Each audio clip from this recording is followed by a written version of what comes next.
Welcome to the Win, Make, Give podcast. Chad Hyams here, Bob Stewart there. Bob, how are you today, my friend? Chad, I'm good. I get to see you soon, don't I? You do get to see me soon. Now, by the time this episode is dropped, you'll have seen me, be done with me, and maybe be seeing me soon again. Really? Soon again? Yes, I mean, who knows, right? Who knows when you'll see me again? Twice a year is more than enough times to actually see each other in person. I think you might be making a trip up to Bellingham soon. So maybe we'll see each other in Phoenix here. Or we'll have seen each other by the time this aired, and then maybe Bellingham. There you go. All right, we'll work on all that, Bob. But other than that, things going well in your world. I don't know. You know what I could always use a little dose of? More emotional intelligence, Chad. I'm not even going to let you answer because I'm scared to hear what you would have answered, by the way. So I'll just answer for you. Yeah. I'm always looking for another dose of emotional intelligence. My wife's probably within earshot. She'll stick her head around the corner in a second and go, yeah, 100%. So yeah, I'm excited for our conversation today. Like we joke, these are generally for us as much as they're for anybody else, right? They're more for us than anybody else because our audience knows you and I are the ones who need the EQ conversation regularly. I was just at an airport, saw books all over it, and I was like, should I not? Do I need yet again another? I remember when I was connected with our guest today, and I said, okay, we've done EQ a bunch. She said, I'm going to give it to you from a different angle. And I said, okay, perfect, because there's lots of different ways to attack EQ. Folks, if you don't know what EQ is, stick around. If you haven't gone back, though, in the Win, Make, Give world, you got to go back all the way, Bob, season 1. Right. Season 1, episodes 11 through 16, we attacked the EQ conversation. And folks, you might want to go back. I mean, we might sound pretty funny back then. We've come a long way since it. Yet it's time for us to bring on today's guest. You know I'm not a big fan of telling everybody who we're hearing from. Nadine, we want to hear from you. Who are you? Introduce yourself to our audience. What should they anticipate getting to sit with you today?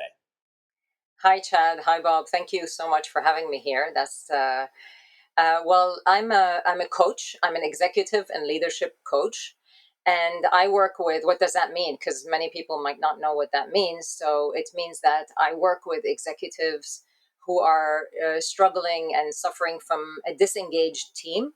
So my job is to support them and help them develop their emotional intelligence and conversational intelligence so that they are able to engage their team and to create a wonderful, harmonious team that can achieve the business results that they want while they are happy and enjoying the ride. Nadine, can I ask you a question? Yes, so sure. you've dealt with a lot of different folks in this environment, I'm assuming. Is it all? Can it always be fixed? Or do sometimes you just have a really shitty job and your employees are just like, I hate my job. It's not my boss necessarily. But can it always be improved would be a better question. Because fixed is maybe what does that even mean? But can it always be improved? That's a very good question. If the person I'm coaching, so if the executive wants to improve and they see the problem, then yes, we can always make improvement. Now, of course, the level of improvement differs, between one person and another, but we can always move forward and make an improvement. The problem is when the company wants that person to be fixed, like you said, so the company sees a problem, which the executive doesn't see. That's where it's the most difficult because there's more resistance to the change. Okay, so before you start getting, hang on, Bob. Before we start getting, Nadine, how'd you even get into this? Right, give us a little history as to who you are, and why are these executives listening to you, not Bob? I mean, I know why they're not listening to Bob yet. I was going to say, we know that. Thank you for asking that question. Originally, I'm from Lebanon, by the way, so I live in Canada. We didn't notice an accent at all. Don't worry about it. Oh, that's good. So I'm from Lebanon, and I live in Ottawa now. And, I grew up in the war. So being, brought up in the war, you always see conflict around you and a lot of problems and people hating each other. So there was a lot of hatred. And this really left an impact on me, I must say, because since then I have longed for harmony. I like to see people in harmony. I hate to see conflict. I hate to see hatred. And I think this is what put me on this journey is that I felt that I want to make things better for teams. And why did I choose teams? It's because I used to work in the pharmaceutical industry. And when I was a product manager, when I was on my own, I was in marketing. It was so easy for me to, succeed and, win different awards, etc. And I was really doing well. But once I was shifted to a more difficult position, which is leading a team, things weren't so easy for me. And I discovered how much I couldn't connect with the team, and I wasn't able to really align them and create harmony in that team. Although I wanted to and I intended, but everything was very difficult. I wasn't able to understand them. I wasn't able to connect with them. And this was like kind of a big failure for me, after being an award winning marketeer. It was very difficult, like a big blow, to me. And that's why I had a tough journey to pick up, and become one of the best sales managers in the company. So I had a long journey to take, and I had a mentor, luckily, next to me who helped me a lot. So this helped me see how important emotional intelligence was for leaders. And I don't want others to suffer like I did. So I was there. I suffered. It was very difficult. It wasn't easy to make a change, but if you set your mind to it, it's possible. And this is what I want to help leaders with. Nadine, you said, I read something in your, when I was doing some research where, like you kind of, I think you had maybe one of your first, like one-on-ones with maybe your manager or your boss or something. You said they gave you some really brutal feedback, or it felt brutal at the time. Yeah. I want to go back to the people that, I think if you're like, yeah, man, I know that improving my emotional intelligence is going to help me, build a more cohesive team, be a better leader, get people bought into my vision more. Like, if I agree that I need to do that, it's one thing. And I think that you probably have a much easier path to take that person on their journey. I'm fascinated by the person that doesn't agree, or is maybe sitting here today listening to our chat going, it doesn't apply to me. Or when I think the reality is it probably applies to all of us in some way, whether big or small, right? But I'm fascinated by the people that don't. Like, what is that approach when maybe you're hired by the company and they come in and they're like, we've got this tyrant, this person that doesn't connect, they're, whatever those signs are. Like, what is that approach with that person to even get them to buy into the fact that, your help is going to be valuable to them? Yeah, great question.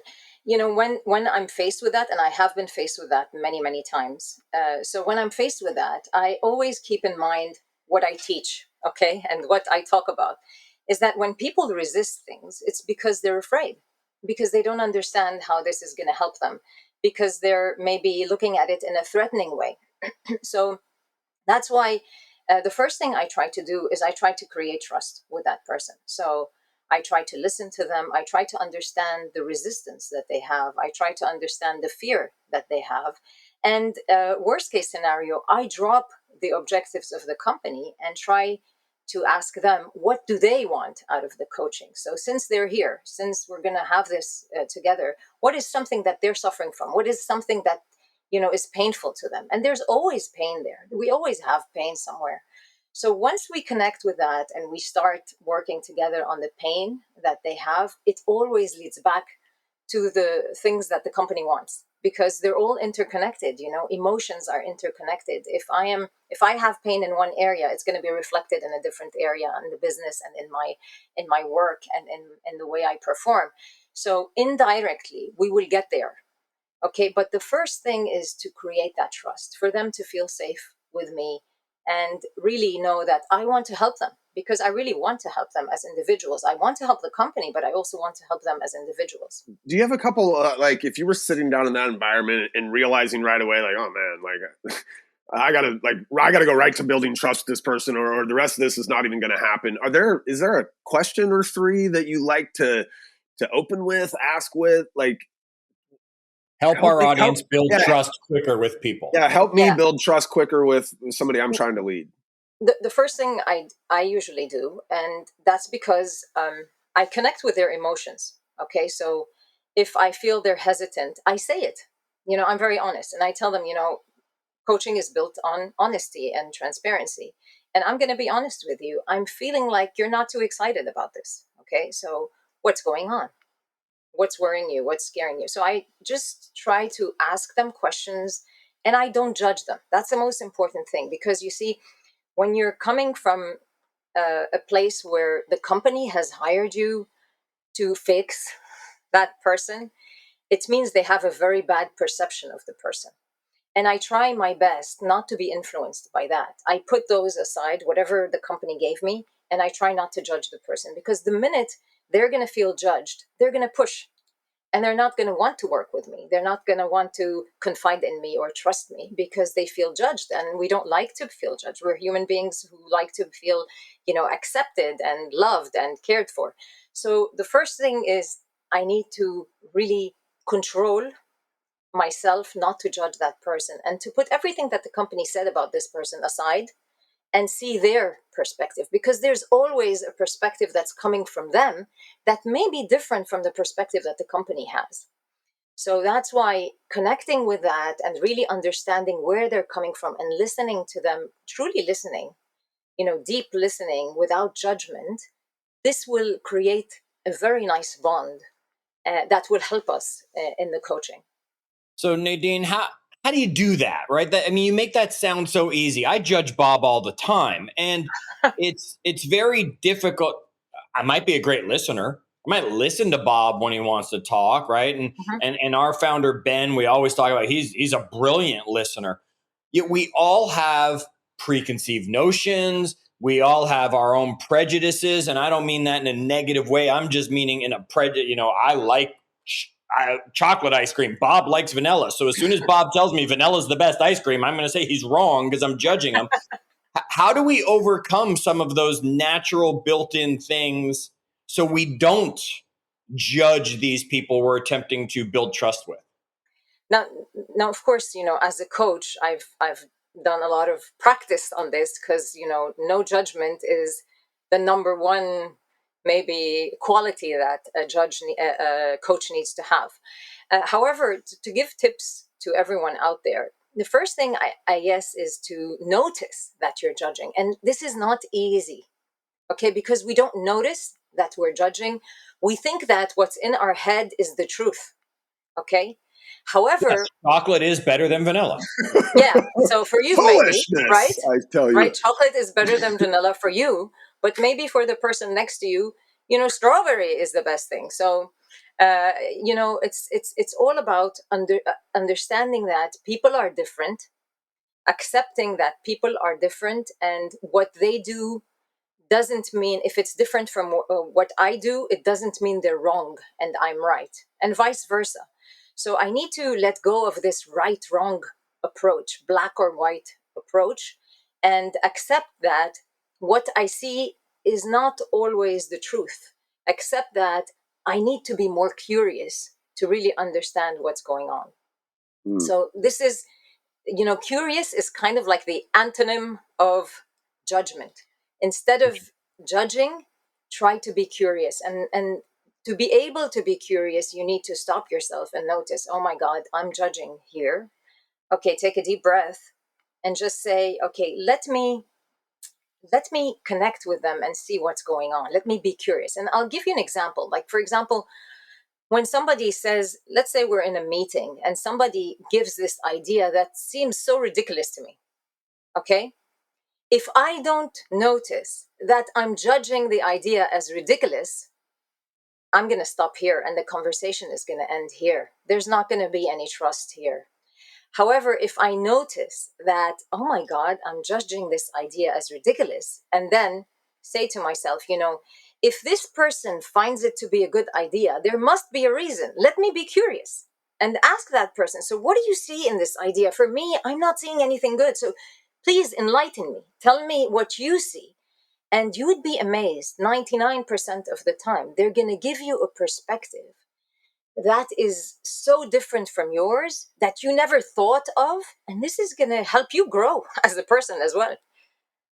I think I have a tell around this. Like I'm sitting here thinking as you're talking, I'm like, we can all see that. Oh, I mean, I'm like, I wonder, like, I don't know how often I catch myself in judgment. Mm-hmm. Right. And so then I'm like, what does that even look like? And I'm sitting here thinking, I think I have a tell. I think when I say, Chad, if I ever say to you, Chad, that's fascinating. I think I just judged you to be ridiculous, but I'm at least curious enough to ask you a little bit more about it. Like, I think that's actually my tell. Like, if I ever say to you, Chad, that's fascinating, I'm probably actually judging you, but I want to know a little bit more about it. But I don't. I'm going to make a note of that and tell you I feel judged. I don't know how often. That's a fascinating comment, Nadine. I think everybody should take ridiculous. That moment. But I think that, wow, I think that most of us don't realize when we're in judgment, or it's really hard to like peel yourself out of it right in the moment and go, okay, wait a minute, hold on, I'm judging this person. And if I don't recognize that, almost everything they say after that is just going to be white noise, right? I'm like, this is ridiculous. Exactly. And that's why, what helps is reflection. So like post conversation or whatever, you're reflecting on what happened there, what stopped you from listening, and, what broke the conversation and broke the trust. This reflection is very important because, and especially if you reflect with a coach, because that's what coaching is about. Most of the 90, like maybe 70% of coaching is creating that awareness about what is driving our behaviors. And, most of the time it has to do with our emotions. So creating that awareness about what's going on helps us really find a solution to things. So this reflection, which you do with a coach, and if you try to do it on your own, this is what helps you develop and notice that, oh my God, I'm judging here. And I'll give you an example. I had this client once who was a very resistant client. Okay, so the company wanted to promote this person, but they were worried about him being aggressive. So they came to me and they said, you have to help him with this aggression and, this too much assertiveness that people are not accepting. And, he's driving people away. And, we have, a lot of ambition for this person, but we can't do it if he doesn't change this. And he didn't want to change it. In his defense, it got him to where he was at, right? He probably thinks that it got me to where I am. They like me here. They put me here, right? Like, yeah. Exactly. I don't know if I feel comfortable about you sharing my story. Keep going, Nadine. So for him, exactly what you said, Bob, for him, it was a strength. He saw this as an area of strength. So imagine how much disconnect there is between what the company is seeing and what this person was seeing. And because he felt that if he wasn't aggressive, then people would never do what he wanted them to do. And he would never get, the level of outcome that he wanted to give to the client. So it was a very tough thing working with him. But I can tell you that it was the most rewarding when he made the shift. And the main thing was he was not aware of his judgment of the people around him and about everything around him. So he was stuck in judgment. He was everything that happened, right, wrong, good, bad, all the time. And when people went, a little bit, they drifted from how he saw things, it triggered him so much and he went crazy. And that's why he was getting aggressive. So it was a long journey, I must say, much slower than many other executives, but he got there. And when he got there, it was an amazing shift. And his relationship with his people changed. Even some people who he wanted to fire, they became like the best performers that he ever had. It was a major shift, but it took time. This took like a year and a half to achieve. How do you get a guy like that who essentially moved through his entire life not that concerned about the way that his actions and emotions affected other people? Essentially, this is what this was, right? He's like, I don't know, they don't do it. I get tyrant. I'm a tyrant, and I don't care what they feel about it. And like when I do that, they get their work done. Like, how does somebody like that, who I'm assuming had spent, much of his adult life in this, just change? Like how do you open your eyes to the fact that, oh my gosh, my behavior does impact other people? I guess when you realize that, it's hard to even think like, wait, what? There's people out there that don't realize that their behavior impacts other people. But like, given that's the case, how do they change? First of all, what helps me in these situations is we do an emotional intelligence 360 assessment. So I always like to start with the emotional intelligence assessment. But in these cases where people are resistant, we do a 360 so that they can see other people, how they view them. So and then 360 meaning you do it for all the people around them. Yes, yes. About their emotional intelligence. To them. Okay. Exactly. There are people who report to them, their colleagues and their managers. So they can see the response of these three groups in addition to their own response. And you can identify gaps in certain areas. And there was a big gap in empathy. There was a very big gap in empathy. That was very clear. And still, when you do this, still they are resistant. This is your because story, they don't Chad. Want to accept. I'm saying I did not authorize sharing my story. I didn't even know Ben Kinney hired Nadine to try to fix you. That's crazy. Yeah. Empathy. I mean, yeah. All right. So, Nadine, you've been saying self-aware a lot. Self-aware, right? Yeah. And that is basically the first piece of the puzzle of emotional intelligence. Now you're jumping, and I don't need you to go in order or anything. You're jumping to empathy. Let's talk a little bit about empathy, because that's another piece of the EQ puzzle as it all comes together. Help our audience. Help me. Really, it's, again, like Bob and I said, it's for us. How do you help someone who's not naturally empathetic be more empathetic? Very good question. Now, first of all, let's just now go slowly. I'm taking a lot of notes. So let's just tell everyone what empathy is and what we mean by empathy and emotion. So we mean that we're able to understand first of all, feel and recognize other people's emotions, and then be able to put ourselves in their shoes and understand where they're coming from. That's like true empathy, okay, without judgment. All right. Now, it's a very difficult thing to achieve, of course, because it's not easy. It takes a lot of energy to be empathetic. It takes a lot of effort to really listen to someone without any judgment. So again, how do we develop empathy? It takes a long time. Okay, I must say that it's not something that happens easily. But the first thing is, while we're coaching, through different questions, techniques, different tools that we use in coaching, the first step is to where they understand and they notice how their behaviors are impacting others. And this is the first step. Okay, so how do we do it? It depends on the case and the situation, but usually by asking a lot of questions and trying to help them understand how people are, what do you say? Like how they are interpreting their behaviors. And one of the easiest things to do is to try to put them in the same situation and ask them, okay, if you were in this situation and somebody else, behaved in this way, what would you think and what would you feel?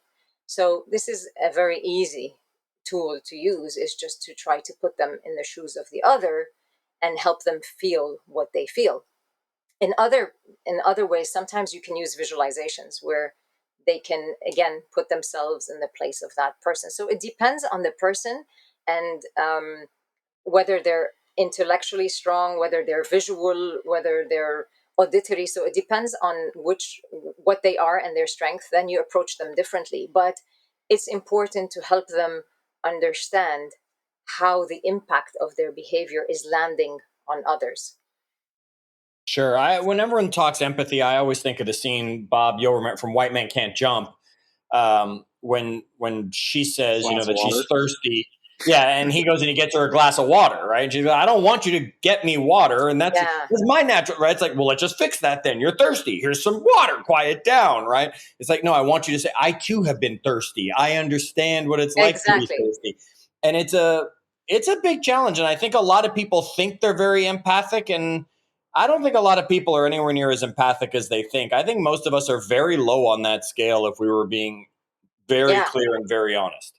Yeah, exactly. Actually, there's a study, I forgot in which university it was done, and they just say it was Harvard. done with students. It always works well if you just say Harvard, right? Harvard, yeah. And they were looking at students and how much they felt, that people empathized with them. So there was discussions, they did conversations together, and then they asked the person who was telling the story, did you feel empathy? That person was empathetic with you. And less than 2% actually showed empathy of the conversation. So imagine 98% of conversations, they're just blah, blah, blah, blah going on, and no one is really connecting, and the other person is not really understanding, or you're not feeling like you are understood by the other person. Why is that? Like, what, like, societally, what have we done? Like, why is this? The first reason is, when we always have this need to be right. Okay. So, because I want to be right, it means I want to push my opinion on you. So when I enter the conversation, is it possible, Nadine, really fast? We are raised up. We sit in schools, right? And you're like, okay, call on Jimmy. And you're like, no, that's wrong, Jimmy. And then Jimmy's like, oh my God, that's wrong. Like, we're literally raised. I have this really stupid experience from the third grade where I got kicked out of class because the teacher it's like stuck in me forever. Right. Yeah, but Bob, get back to therapy. Come on. I know. There's just some like societally, why do we have very little empathy when I think a lot of us walk around thinking we do? And I think it's to this. I don't know. You were going to keep going. Sorry, I interrupted you. Right or wrong? What you said. No, I like what you said, because you see what you said is, at schools, we're raised to have a right or wrong answer. Okay, so we're raised to think right, wrong. All right, good, bad. Okay, and I'm not saying that's not okay.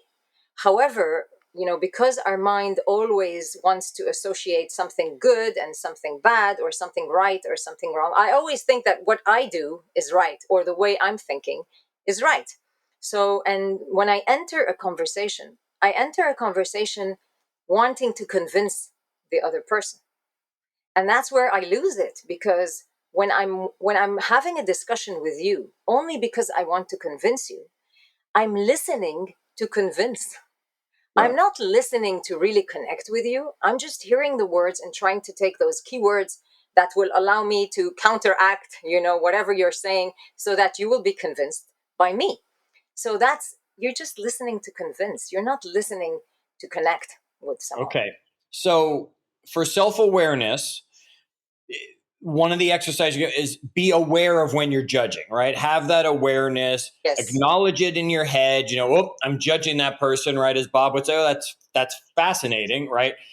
And move on from it. What about with empathy? What's the thing that we should, and our audience, because many of them are entrepreneurs and leaders, they've got staff below them, they've got clients they're dealing with, whatever it is.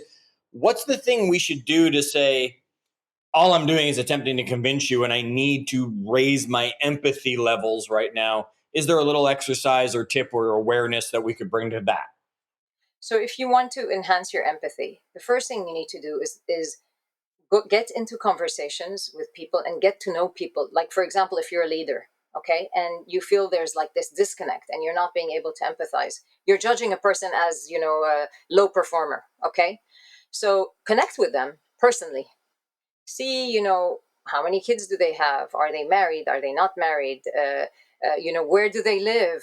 How do they live, etc. So connect with them on a personal level so that you get to understand their challenges, the things that are difficult in their life, etc.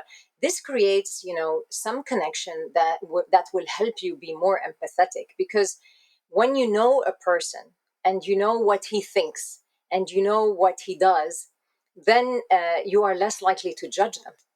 Okay, so when you connect with them, trust starts to be built. And you know what? When there is trust, the reality changes. So if I don't trust you and you tell me something, Chad, I will judge you. If Bob, who I trust, tells me the same thing, I will be so happy and open. So imagine, I will have a different reaction just because there's trust with Bob rather than with you. Well, I just can't believe there's anybody who would trust Bob and not me. I mean, come on, audience. You know, if you're going to trust one of us, Nadine's been here for the last 32 minutes, Chad. She does. Okay, so Nadine, that's self-awareness and that's empathy. And we're not going to necessarily touch on all the pieces, right? There's self-regulating, there's motivation, there's social skills. But pick one more. Let's dive into one more of the pieces of EQ that you really think our audience should pay a little more attention to so they can raise their score. If we let's pick the self-regulation, because it's also very important. Self-regulation is when you are able to change the behavior you want, when you're able to change the way you're thinking, when you're able to regulate your emotions so that you don't react in a certain way. Because we didn't highlight much how emotions can drive our behaviors, and the reason I stop judging, the reason I judge and I don't listen to people is because probably they said something that made me think, oh my God, they're against me, or they're trying to make me belittle me, or whatever, for example. Okay. And all these thoughts are going to create an unpleasant emotion in me. And this unpleasant emotion is going to stop me from listening, and it's going to make me judge. So, in order to surpass this, I need self-regulation. I need to be able to regulate that emotion and not allow it to make me not listen, or not allow it to make me shout, or to behave in a certain way that doesn't look like me, or doesn't look like the way I want to be. So that's why self-regulation is very important. So true. So true. Like, Chad, it's just making me realize how low my score is. Yeah, me too. Like, I go back. I have this real thing about being right or wrong, and I know it's ridiculous. And so maybe I'm at the first stage. I have the awareness that it's ridiculous. But sometimes, Nadine, when I'm in a conversation with somebody and I think, are they saying I'm wrong? Like, the emotions inside of me will take over to the point where I'm like, I could get into an argument with somebody about something that I don't really even give a rat's ass about, other than I think they think I'm wrong. And it's absolutely crazy. Because you see, it's not the situation that makes us angry or frustrated or whatever. It's how we interpret the situation. So it's the thoughts that come up in our mind in that moment. That's what creates that intense emotion that drives the reaction. So it's not the situation itself. And that's why give the same situation to different people, you will see different reactions, because they interpreted it differently. Some interpret it in a safe way. Some people interpret it in a way that's threatening. And that's when the reaction comes. It's also why the people that are running into me are like, running into the aggressive boss are like, wow, why is he so aggressive, when the boss guy is probably just like, I'm aggressive because you're not getting your work done. And there's this, like, we're not seeing the other side of it. And it can almost be baffling, I think, to the person experiencing it, because they're like, why would he get so angry about that? Yeah. But it's not even about that situation. It's about all the baggage I've brought to this point in life, and my ability to not be able to, get outside of my emotions that really weren't even triggered by that. And that's why, talking about it and discussing things is very important, because if I'm not discussing things, I'm going to make assumptions. Our mind makes assumptions when we are under the impact or the effect of unpleasant emotions. Okay, so if I'm under the effect of anger, sadness, whatever, I'm going to make a lot of bad assumptions in my mind. And I'm saying assumptions because most of the time they're not true. They're not reality. But when I get stuck to this reality, that's what intensifies my reaction. And this is where I need a lot of self-regulation to stop me from overreacting, from jumping to conclusions, from jumping into behaviors that won't serve me and won't serve my purpose and won't serve the people around me. So that's where self-regulation comes in. And the good thing about self-regulation is that a big part of it is the willpower that we have, and what people don't realize is that willpower is like a gas tank. Okay, so the more you use it, the less you have of it. So, for example, in the morning, and you use it for several things. You don't just use it for you to override a certain behavior. You use it to persevere, and not give up on something. You use it to change your emotion. You use it to change the way you're thinking. So, and you use it to change behavior. So you have a lot of places where you use willpower during the day. So the chances are that at the end of the day, your willpower tank is going to be empty. And that's why you come home and you start maybe shouting, and you start talking to your kids or your partner in an aggressive way, because your willpower is it's the tank is empty, so you don't have any more willpower to contain those reactions. And that's what people don't notice. And that's why the good thing is that willpower is like a muscle. You can grow it. You can. And the same thing as a muscle, if you do something small repetitively, it will grow this muscle on the long term.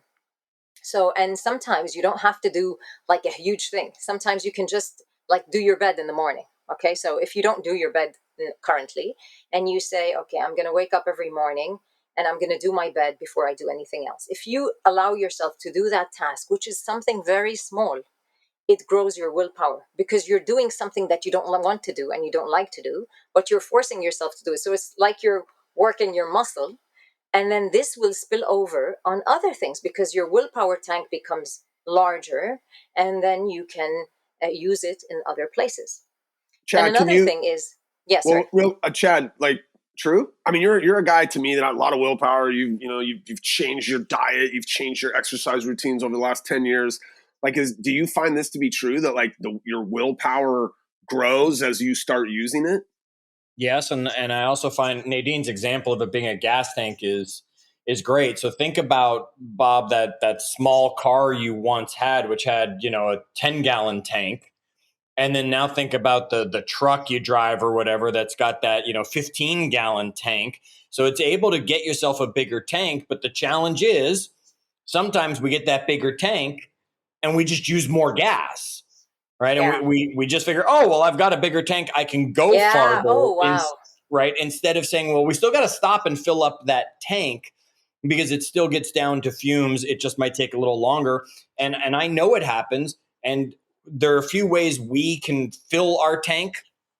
Rest, of course, right, is going to be one way. Food is going to be another way. There was a great study done where judges were given snacks at certain points, and they were more likely to rule not guilty when their willpower was higher. When their willpower was lower, they were more likely to just say guilty and move on because they didn't care. And Bob, I can tell there'll be something that, because we all have triggers, right, Nadine? We all have triggers. Yeah. My wife will say something, or someone will say something, and it doesn't matter how much gas is in my tank. It's just like someone just siphoned everything out of my tank. And Yeah. there's nothing that's going to stop. And you better have food nearby to hold off and quickly fill that, or whatever it's going to be. Willpower is definitely something everybody thinks they have. And Nadine made such a great point.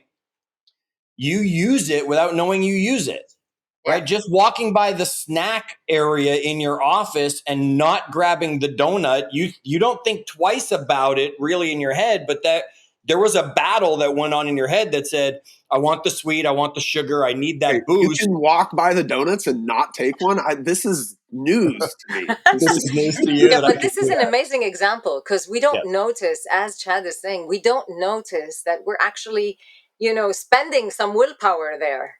But we are. And, when your boss says something to you and you don't fight back, or you don't shout back, or whatever, again, you used your willpower. So when there's a task that you hate to do, but you have to do it, you're using willpower to actually do it. So it's being used up by different tasks during the day, but we're not really aware of it. And I love the example that you said, Chad, in terms of how to replenish your so you mentioned rest, you mentioned food. What else do you do to fill up your tank?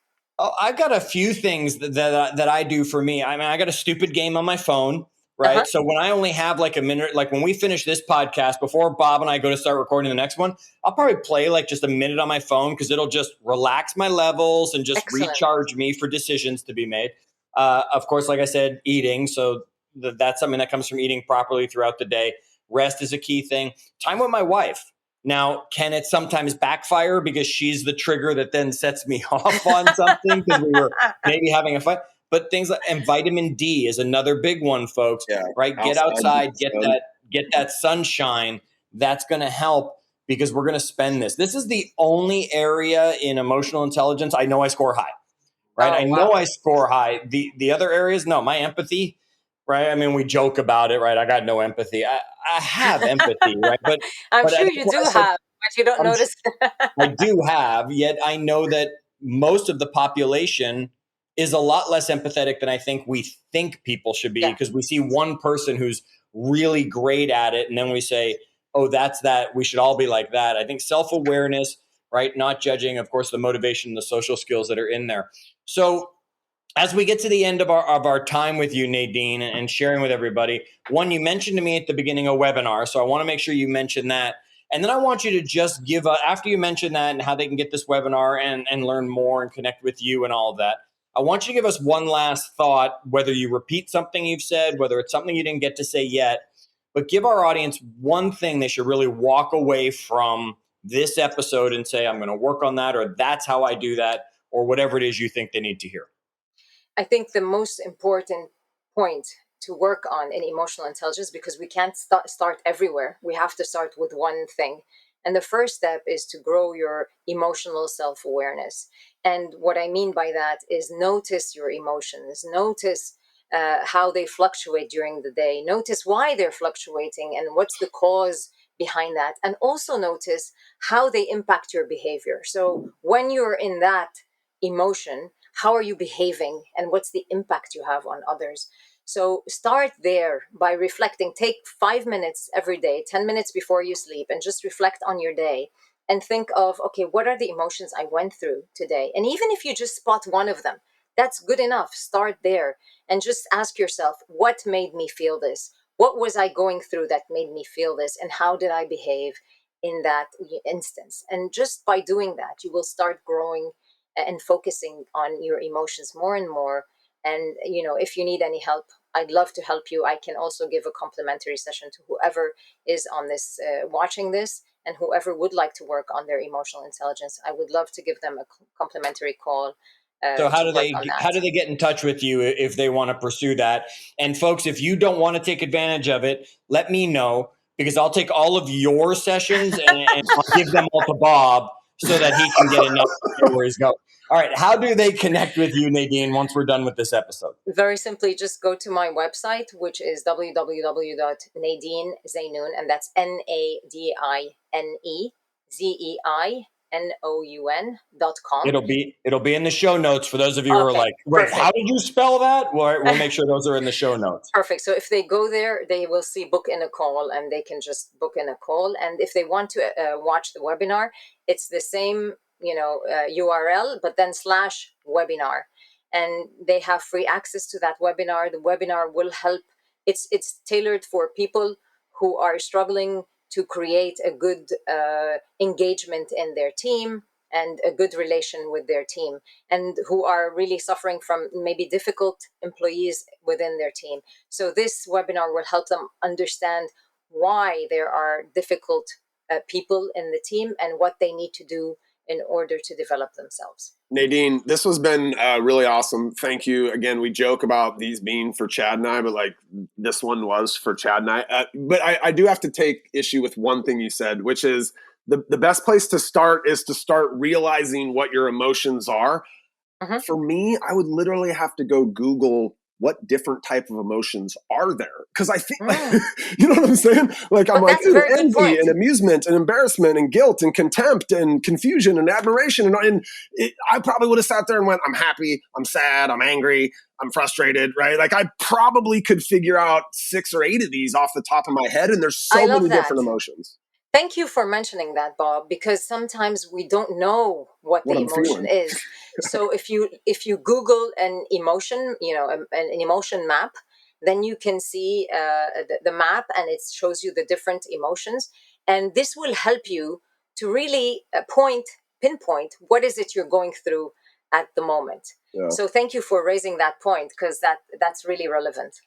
All right. So, Yeah, Bob, sometimes I'm anxious. Chad's gonna be mean to me, but other times I'm just disappointed that he was nice. You know, I expect a certain thing from him. I'm using a couple and of Bob, my just as you say that, I'm going to out you and say, folks, Bob does not know that many emotions. You can be sure he Googled them and was reading That's what I'm them. saying. I literally on my screen right now Googled what are the different emotions, and I have them out now, and so now I know. That was like there was no humor in that at all. I was being 100% serious. Bob, what I want you to do is there's some Pixar movie with all the little emotions that run around. There is. Inside Out. One. Just Inside Out. There you go. But there's only 5 characters. There's only 5 characters in that show. You only need them. There's not a guilt or contempt or surprise. No, yeah. Not These are the 5 main emotions. You need those 5. We'll take it from there. I'm more complicated than that, Chad. I have a complicated self-awareness. I need all 28 emotions or however there. All right, I'm done. Nadine, it was awesome. Thank you so much. Thank you so Bob's much. Complicated. Folks, if Bob's complicated, I don't know where we're going to go from here on this. Bob, you're as simple as it comes. You are, as they say, vanilla. And that's the last time I said something nice about vanilla. Well done. All right, folks, join us in the Facebook group. That's Win, Make, Give. Come in there, have the conversation with us like we always do. Reach out to Nadine, get some more from her. EQ is a huge topic that we were going to maybe have to bring Nadine back and dive in even more since we didn't get to even finish working our way through the whole puzzle. I know she'll be happy to do it if we make that happen. Folks, and if you want us to make that happen, let us know. Get out there, folks. Practice the things that Nadine shared with you today. Make this world a better place. Until our next episode, as always, do good.